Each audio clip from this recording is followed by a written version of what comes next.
Hello guys, welcome to our YouTube channel.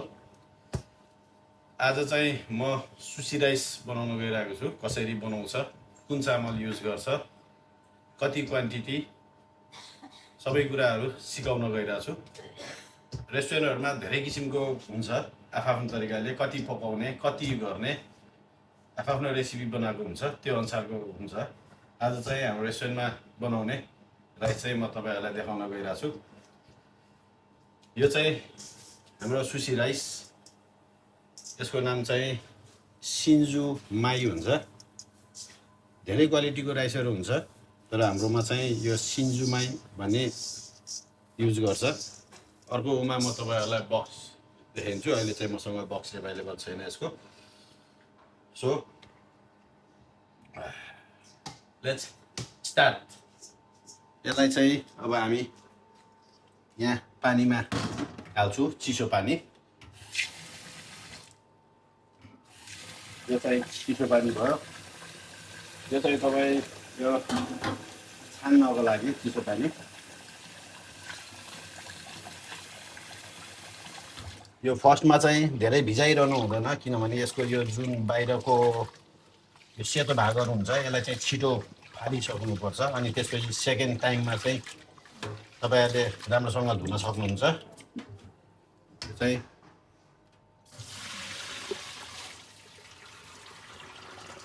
First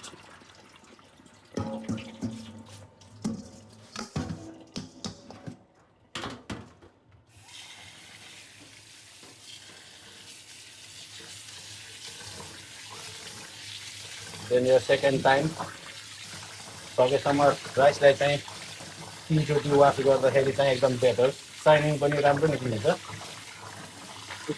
यो चाहिँ हाम्रो कस्टमर हेरिकन र कति क्वान्टिटी बसाल्ने, कति क्वान्टिटी पकाउने भन्ने हुन्छ। रेस्टुरेन्टहरूमा धेरै किसिमको हुन्छ। एकदमै अब धेरैजना कस्टमरहरूको लागि बनाउँदै हुनुहुन्छ भने चाहिँ तपाईँहरूले आफ्नो किलो अनुसार गर्नुहुन्छ।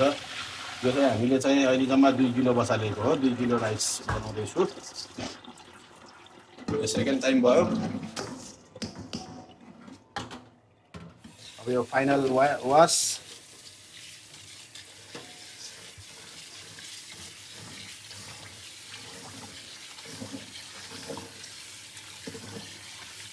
धेरै किसिमको राइसहरू हुन्छ। कतिपयले येल्लो राइस अनि त्यो कलरिङ गरेको हुन्छ, त्यो चाहिँ कलरिङ हो। त्यो त राइसहरू चाहिँ सबै यस्तै किसिमको आउने हो।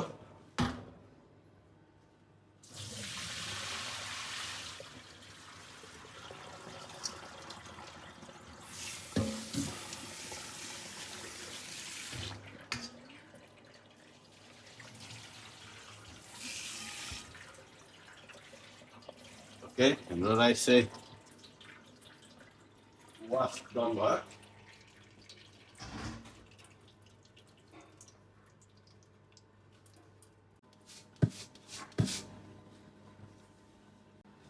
यो चाहिँ सुसी राइस कुकर भइहाल्यो। राइस कुकर त अब सबैको घर घरमै हुने कुराहरू हो।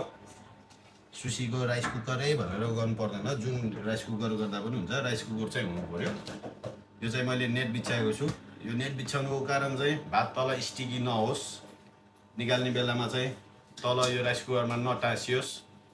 अनि त्यो एउटा कस्तो हुन्छ, तल स्टिकी भइसकेपछि माम्रा भन्छ, त्यसलाई पाप्रा भन्छ, त्यो नलागोस् भनेर चाहिँ यो हामीले लगाउने हो। अब म भात हाल्न गएर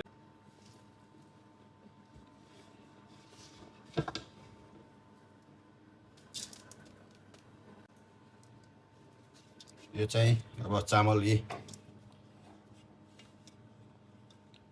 मिलाएर मैले हालिसकेँ। अनि त्यसपछि अब यसमा 2 किलो राइस हो। यो हामीले चाहिँ 2 किलो राइसमा 2400 ml पानी हाल्छु। मैले पानी लिइरहेको छु। पानी चाहिँ तातो पानी नलिनु होला, पानी चाहिँ चिसो नै हुनुपर्छ।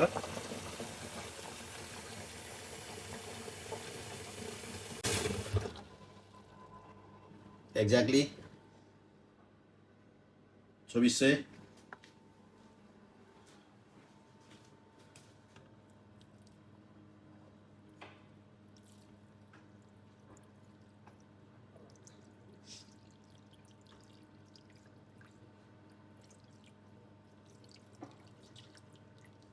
चौबिसै पानी भयो हाम्रो चाहिँ चामल पानी सबै कुरा रेडी टु कुक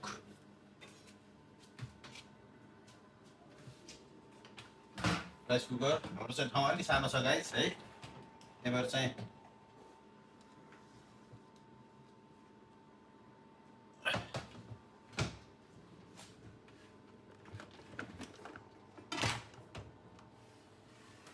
ओके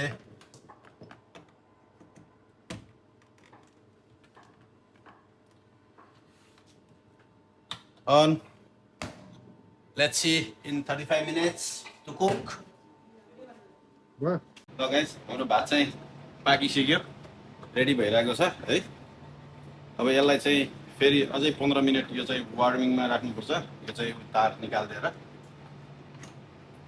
यो चाहिँ मोइस्चर जानको लागि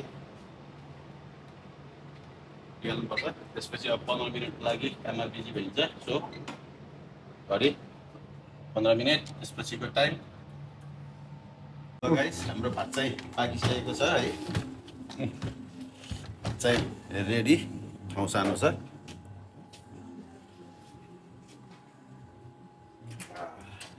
भात चाहिँ निकालेर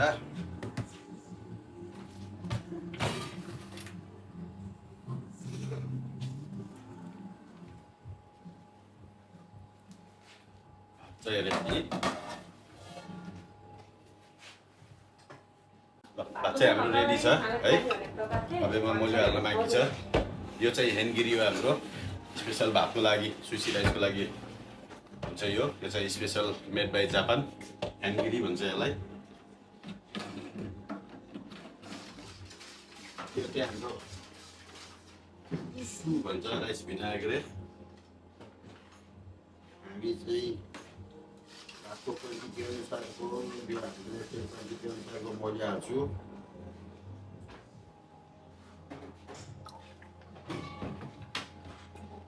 रेस्टुरेन्टहरूमा अलग अलग तरिकाको कोही ठाउँ धेरै हाल्छ कोही हाल्छ आफ्नो हुन्छ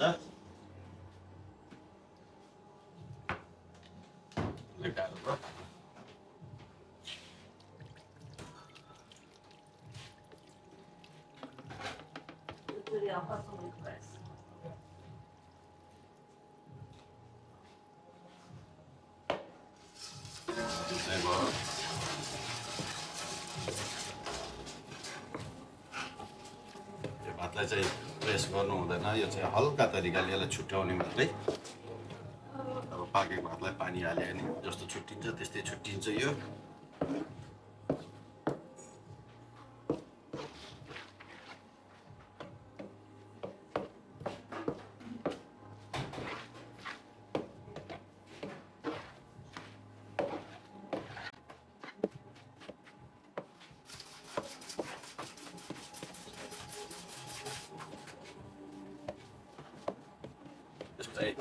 यसको त्यो जुन डल्ला हुन्छ राम्रोसँग खुवाउनुपर्छ छुट्याउनुपर्छ धेरै प्रेस नगरिकन हल्का हातले मौलीहरू सबैमा लाग्ने गरी अब यसमा फ्यान लाउन पनि सक्नुहुन्छ फ्यान लगायो भने चाहिँ भातको साइनिङ निक्लिन्छ टाइम छैन भने साइनिङ निकाल्नु छ भने फ्यान लगायो भने साइनिङ निक्लिन्छ साइनिङ ननिकाल्नु छ नर्मल तरिकाले चलाउनु छ टाइम छ भने चाहिँ नर्मलमा पनि हुन्छ यो कुल गराउनको लागि चिसो चाहिँ हाम्रो भात रेडी चिसोको लागि अरू बाँकी भिडियोहरू अर्कोमा बनाउनेछु थ्याङ्क यू फर वाचिङ धन्यवाद